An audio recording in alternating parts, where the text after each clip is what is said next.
فاسألوا أهل الذكر إن كنتم لا تعلمون۔ علماء و عوام میں حائل خلیج دور کرنے کی ایک منفرد کاوش۔ بسم اللہ الرحمن الرحیم۔ لجنۃ العلماء للافتاء، فتویٰ نمبر 346، 13 دسمبر 2021۔ سوال: ایک موٹر سائیکل اسکیم ہے جس میں 200 ممبر ہیں۔ ہر ممبر ماہانہ 2500 روپے قسط ادا کرتا ہے اور ہر ماہ قرآن اندازی کرتے ہیں۔ جس کا نام نکل آتا ہے اس کو موٹر سائیکل دے دیتے ہیں اور اس کی بقیہ اقساط معاف کر دی جاتی ہیں، اور جس کا قرآن اندازی میں نام نہ آئے اس سے تب تک قسط لی جاتی ہے جب تک کہ اس کے موٹر سائیکل کے پیسے 90,000 پورے نہیں ہو جاتے۔ کیا یہ حرام ہے یا ناجائز ہے یا سود ہے؟ جواب: الحمدللہ وحدہ والصلاۃ والسلام علی من لا نبی بعدہ۔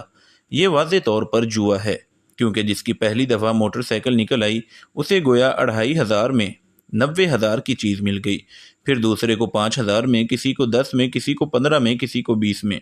یہ جوئے اور غرر یعنی دھوکے کی ہی ایک شکل ہے جس میں آپ کو کوئی اندازہ نہیں کہ آپ کو کتنے پیسے ادا کرنے پڑیں گے۔ شریعت اسلامیہ میں ایسے معاملات اور کاروبار سے منع کیا گیا ہے، جیسا کہ قرآن کریم میں ہے: یا ایھا الذین آمنوا انما الخمر والمیسر والانصاب والازلام رجس من عمل الشیطان فاجتنبوہ لعلکم تفلحون۔ سورۃ المائدہ آیت نمبر 90۔ اے ایمان والو، بات یہی ہے کہ شراب اور جوا اور دھان اور فال نکالنے کے پانسے کے تیر یہ سب ناپاک شیطانی کام ہیں، ان سے بالکل الگ رہو تاکہ تم فلاح یاب ہو۔ دوسری بات، 200 ممبران میں سے ہر ایک کو انہوں نے موٹر سائیکل دینی ہے، تو جس نے مکمل اقساط ہی نہیں دینی وہ اس کے پیسے کہاں سے پورے کرتے ہیں؟ کہا جاتا ہے کہ ہم جمع ہونے والی رقم سے کاروبار کرتے ہیں، یعنی 200 ممبران پہلی قسط جمع کروائیں تو یہ 5 لاکھ بنتا ہے، جس میں سے ایک موٹر سائیکل خرید کر دے دی جاتی ہے اور بقیہ پیسے کاروبار میں لگا دیے جاتے ہیں، جس کی آمدن سے ان لوگوں کے پیسے پورے کیے جاتے ہیں جنہوں نے مکمل اقساط نہیں دی ہوتی۔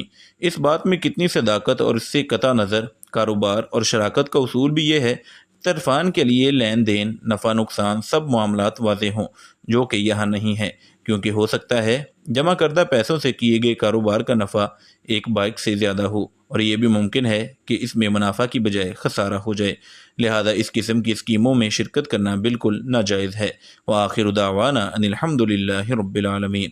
مفتیان کرام فضیلۃ الشیخ ابو محمد عبدالستار حماد حفظہ اللہ، فضیلۃ الشیخ عبدالحلیم بلال حفظہ اللہ، فضیلۃ الشیخ جوید اقبال سیالکوٹی حفظہ اللہ، فضیلۃ الدکتور عبدالرحمن یوسف مدنی حفظہ اللہ، فضیلۃ الشیخ سید مجتبیٰ سعیدی حفظہ اللہ، فضیلۃ الشیخ ابو عدنان محمد منیر قمر حفظہ اللہ، فضیلۃ الشیخ حافظ عبدالرؤوف سندو حفظہ اللہ، فضیلۃ الشیخ ابو محمد ادریس اثری حفظہ اللہ۔